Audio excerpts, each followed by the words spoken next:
उसी वक्त वो बच्चा चलते चलते अचानक रुक गया और सड़क के बिल्कुल बीच में आकर वहीं खड़ा हो गया।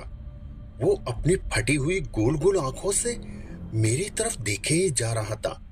मैं फौरन समझ गया था कि ये कोई हॉन्टेड प्लेस है।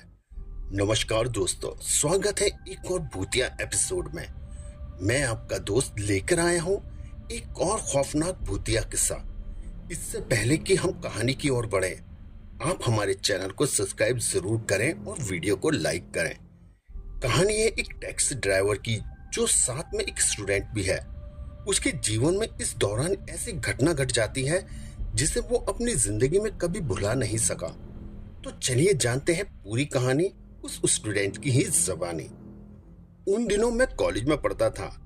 ये घटना तब की है जब मैं इंजीनियरिंग की पढ़ाई कर रहा था। इंजीनियरिंग की पढ़ाई के लिए बहुत ज्यादा पैसे लगते हैं और मेरे पापा हमारे शहर की एक छोटी सी फैक्ट्री में जॉब करते थे। इसलिए मैं जानता था कि मेरे घर वाले कितनी मुश्किल से मुझे पढ़ा रहे हैं। आखिर मैंने अपने खर्चे निकालने के लिए पार्ट टाइम जॉब करने का फैसला किया। मुझे गाड़ी चलाना आता था, इसलिए मैंने सोच लिया क्यों ना मैं रात में टैक्सी चलाकर थोड़े पैसे कमा लूं। इससे कम से कम मेरा खर्चा तो निकल जाएगा। लेकिन दिन भर कॉलेज और उसके बाद टैक्सी चलाना इतना आसान काम भी नहीं था। पर फिर भी मैंने रात में टैक्सी चलाने का फैसला किया। मैं जिनके घर में मैस का काम करने जाता था, वो अंकल खुद भी टैक्सी चलाते थे। इसलिए मैंने उनसे बात कर ली। वो दिन भर टैक्सी चलाते और मैं रात में मैं मुझे अब भी वो दिन अच्छी तरीके से याद है। उस दिन शहर में पब्लिक हॉलीडे था, इसलिए कॉलेज की भी छुट्टी थी। मैं हमेशा की तरह लाइब्रेरी से घर गया और घर आते ही बिस्तर पर पड़ के सो गया।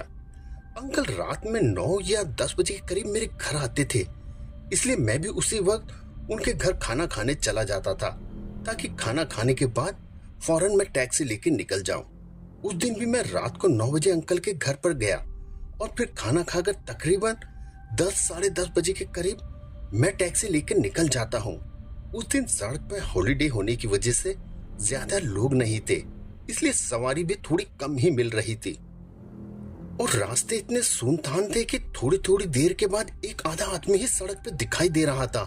तो मैंने टैक्सी को एक तरफ मोड़ कर ले जाकर खड़ा कर दिया और टैक्सी में ही किताब खोलकर अब मैं पढ़ने लगा।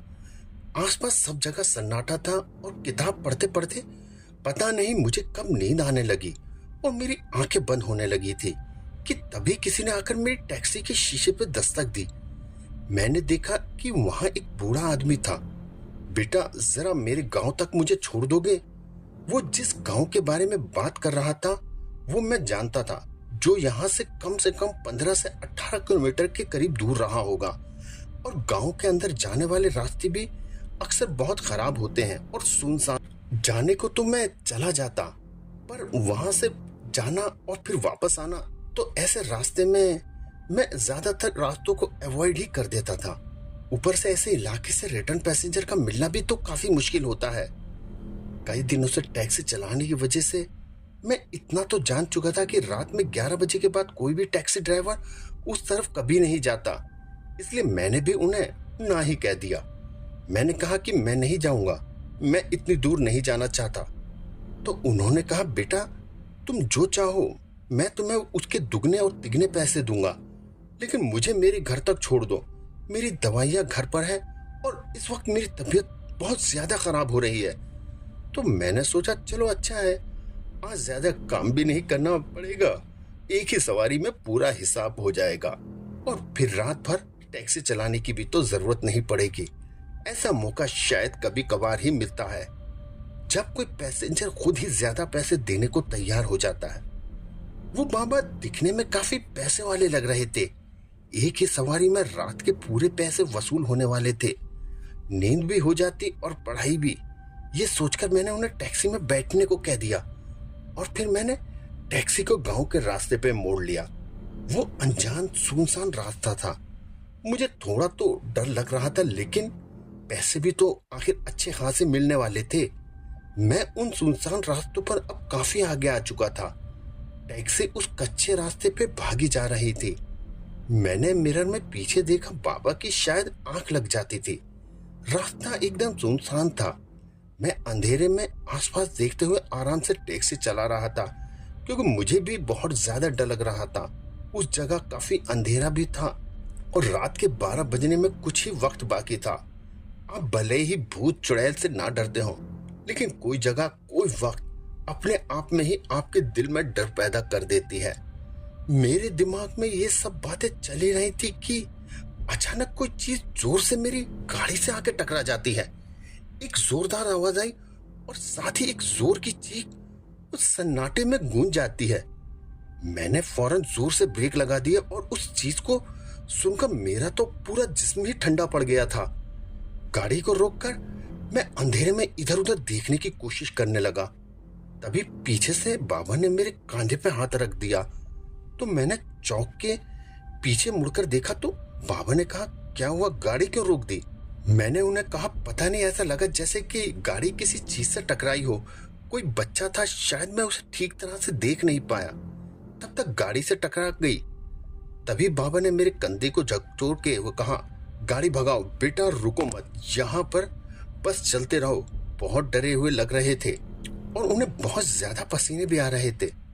मैंने उन्हें समझाया थी कि नहीं, मुझे देखना चाहिए कि गाड़ी से कौन सी चीज आखिर टकराई है, लेकिन मेरी बात पर उन्होंने कहा, तुम इस जगह के बारे में शायद जानते नहीं हो, मेरी बात मानो, गाड़ी भगाओ यहाँ से। बस यही सोचो कि कौन सा बच्चा इतनी रात को अंधेरे में, वो भी ऐसे सुनसान रास्ते पे घूमता है। बाबा की वो बात सुनकर एक पल के लिए मेरे पूरे जिस्म में कुछ सनसनी सी दौड़ गई। मैंने जल्दी से गाड़ी स्टार्ट की और सीधे बाबा के गांव की तरफ को बढ़ा दिया। तब मुझे किसी ने हल्के से रोने की आवाज सुनाई दे रही थी। मैंने बाबा से पूछा, बाबा क्या आपने भी किसी के रोने की आवाज सुनी है? और बाबा ने मेरी बात का कोई जवाब तो नहीं दिया, बस वो चुपचाप बैठे रहे। वो एकदम चुपचाप थे। उनकी हालत शायद इतनी खराब थी कि वो जैसे बेहोशी की हालत में थे। मैं कुछ देर बाद उनके गांव पहुंच गया और अच्छी बात यह थी कि उनके गांव में के कुछ लोग वहां चौराहे पे ही बैठे हुए थे। मैंने टैक्सी उनके बिल्कुल सामने से ले जाकर रोक दी। उनसे कहा, अरे भाई देखना, ये बाबा कौन है, शायद आप इन्हें जानते हो, इनकी तबीयत बहुत ज्यादा खराब है। तो लोगों ने उन्हें पहचान लिया और मुझे उनके घर ले गए। उनके घर वहीं पास में ही था। उस वक्त मैं सोच रहा था कि ये कैसी मुसीबत आ गई है। बाबा तो बेहोश हो गए और ऐसे हालात में दुगनी तो छोड़ो, मुझे तो यहाँ शायद किराया मांगने में भी शर्म आ रही थी। फिर वे लोग बाबा को टैक्सी से उठाकर उनके घर की तरफ ले गए। जब मैं उन बाबा के घर के बाहर ही खड़ा था, फिर बाबा के घर वालों ने मेरा शुक्रिया अदा किया और मुझे किराए के पैसे भी दे दिए। मैं इतने में ही खुश था कि चलो आने जाने का किराया तो निकल गया। फिर मैंने भी उनका शुक्रिया अदा किया और वहां से निकल गया। अब जैसे ही मैं गांव से बाहर निकला, मुझे घनघोर अंधेरे का एहसास हुआ। एक के बाद एक उस आवाज और उस बच्चे के बारे में सोचकर अब मेरे रोंगटे खड़े हो रहे थे।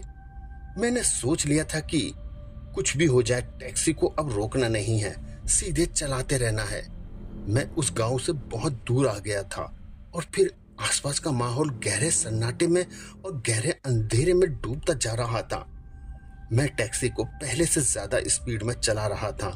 मैं अब ठीक उसी रास्ते पे आ गया था जहां मैंने पहले वो आवाज सुनी थी। जैसे जैसे मैं उस जगह से पास से गुजर रहा था, मेरी हालत खराब होती जा रही थी। मैं टैक्सी को और तेज भगाने की सोच ही रहा था कि अचानक से मुझे 4 से 5 साल का बच्चा उसी रास्ते के साइड में चलता हुआ दिखाई दिया। उसे देखते ही मैंने टैक्सी को उसके थोड़े फासले पर ही रोक लिया। हेडलाइट की रोशनी में मैं उस बच्चे को साफ साफ देख रहा था। तभी मुझे बाबा की कही हुई वो बात याद आ गई। बस ये सोचो कि कौन सा बच्चा इतनी रात को अंधेरे और ऐसे सुनसान रास्ते पर घूमता है। यही सोचते ही मेरे दिल जोर जोर से धड़कने लगा। गाड़ी की आवाज से भी मुझे अब डर लग रहा था कि कहीं गाड़ी की आवाज सुनकर उसका ध्यान मेरी तरफ ना आ जाए। उसी वक्त वो बच्चा चलते चलते अचानक रुक गया और सड़क के बिल्कुल बीचों बीच में आके खड़ा हो गया। वो अपनी फटी हुई गोल गोल आंखों से मेरी तरफ लगातार देखे जा रहा था। मैं तभी समझ गया था कि ये कोई डरावनी जगह है। मैंने फिर से गाड़ी को स्टार्ट किया और तेजी से अब आगे बढ़ने लगा। तभी मुझे अजीब से रोने की आवाजें आनी शुरू हो गई। कच्चा रास्ता होने की वजह से मैं टैक्सी को ज्यादा स्पीड से नहीं चला पा रहा था, लेकिन मैं ये साफ साफ देख पा रहा था कि गाड़ी उस बच्चे के नजदीक ही नहीं पहुंच पा रही, या फिर ये टैक्सी के बराबर स्पीड से आगे खिसक ही नहीं रही। टैक्सी की स्पीड इतनी ज्यादा होने के बावजूद ऐसा लग रहा था कि मैं अपनी जगह पर ही हूं और वो बच्चा अब भी मुझे लगातार घूर रहा है। उसका चेहरा बिल्कुल सपाट था। वो एकदम से अपनी जगह पर खड़ा होकर मुझे देख रहा था। डर से तो मेरी हालत अब और भी ज्यादा खराब हो चुकी थी कि तभी वो लड़का मेरी आंखों के सामने से कहीं गायब हो गया और फिर मुझे लगा कि गाड़ी भी आगे बढ़ने लगी। मैंने थोड़ी राहत की सांस ली, तभी अचानक फिर जोर से रोने की आवाज आने लगी। इस बार वो आवाज कम होने की बजाय बढ़ती जा रही थी। एक बार मैंने फिर से जोर से ब्रेक लगा दिए। मेरी टैक्सी के बिल्कुल सामने रास्ते के बीच एक औरत बैठी हुई थी, जिसके सामने एक बच्चा लेटा हुआ था और वो औरत उसे अपनी गोद में उठाकर रो रही थी। उसकी रोने की आवाजें बहुत ही अजीब थी और डरावनी भी। सबसे डरावनी बात तो ये थी कि उस औरत का मुंह पर कोई ध्यान ही नहीं था। उस औरत का मुंह ऊपर की तरफ था ही नहीं। वो तो बस सर नीचे झुकाकर बस रोई जा रही थी। लेकिन उसकी गोद में बच्चे की गोल गोल आंखें मुझे साफ दिख रही थी। बेजान चमकती हुई आंखें जैसे किसी मरी हुई मछली की होती हैं। अब मुझे बहुत ज्यादा डर लग रहा था। मुझे उस वक्त ऐसा लग रहा था कि जैसे मेरी मौत आज पक्की है। डर के मारे मैंने हेडलाइट्स को भी ऑफ कर दिया, लेकिन उस बच्चे की आंखें उस अंधेरे में अभी भी चमक रही थी। मेरी गाड़ी के आगे छोटी लाइट्स अभी जल रही थी। उसकी हल्की रोशनी में उनकी हलचल को मैं देख पा रहा था। तभी वो औरत आगे की तरफ झुकी और अपने घुटनों के बल बैठ गई और फिर उसने उस बच्चे को अपने एक हाथ में उठा लिया और मेरी ही तरफ आने लगी। वे चीखते हुए मेरी ओर बढ़ रही थी कि ये खौफनाक सीन देखकर मेरे हाथ पैर बुरी तरह से कांपने लगे। मैं भागना तो दूर, टैक्सी को अब स्टार्ट भी नहीं कर पा रहा था। मेरी हालत इतनी खराब हो चुकी थी कि मैं अपनी जगह से हिल भी नहीं पा रहा था। जब मुझे उस औरत का चेहरा नजर आया तो मेरे जिस्म की जो बची कुची जान थी ना, वो भी निकल गई। उसका चेहरा बहुत ही ज्यादा भयानक और खौफनाक था। चेहरा ऐसे था जैसे उसके चेहरे को किसी बड़ी सी चीज से कुचला गया हो। एक आंख ऊपर की तरफ थी सिर में, तो दूसरी आंख मुंह में दांतों के पास और नाक में चेहरे की तरफ खाल लटकी हुई थी। उसका वो खौफनाक चेहरा देखते ही मुझे उल्टी जैसा होने लगा।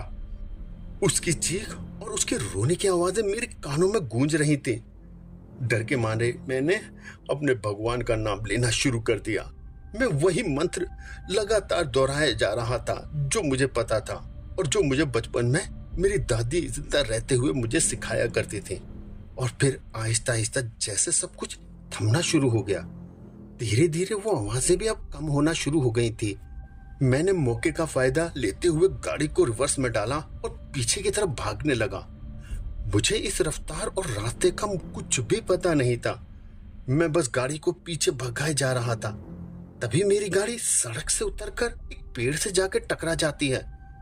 वो झटका इतना जोरदार था कि मेरी आंखों के सामने सब कुछ अंधेरे में डूब जाता है। जब मुझे होश आया तो मैं उन्हीं बाबा के घर पे था जिन्होंने मैंने उनको घर तक छोड़ा था। अब सुबह के 5 या 6 बज रहे थे। मेरे होश में आते ही वो मेरे पास आकर बैठ गए और फिर मैंने उन्हें अपने बारे में हुई रात की सारी बात को बताया। जब हम यानी बाबा और मैं उस रास्ते से गांव जा रहे थे तो पहले से ही बाबा की हालत बहुत ज्यादा खराब थी। और जब मैंने उन्हें बताया कि मैंने टैक्सी से किसी बच्चे को टक्कर मारी है, उस टाइम उन्होंने भी एक औरत को देखा था। अंधेरे रास्ते के किनारे बैठी रो रही थी।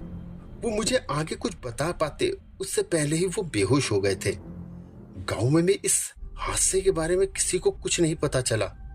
दवाई खाने के बाद जब उन्हें थोड़ा होश आया तो उन्होंने सबसे पहले मेरे बारे में पूछा और जब उन्हें पता चला कि मैं उन्हें छोड़कर वापस चला गया हूँ, उन्होंने अपने गांव के कुछ लोगों को मुझे ढूंढने के लिए मेरे पीछे भेजा था। कुछ आधा एक घंटे के बाद वो मुझे ढूंढने में कामयाब हो गए। मैं उस पेड़ के पास एक गड्ढे में पड़ा हुआ था।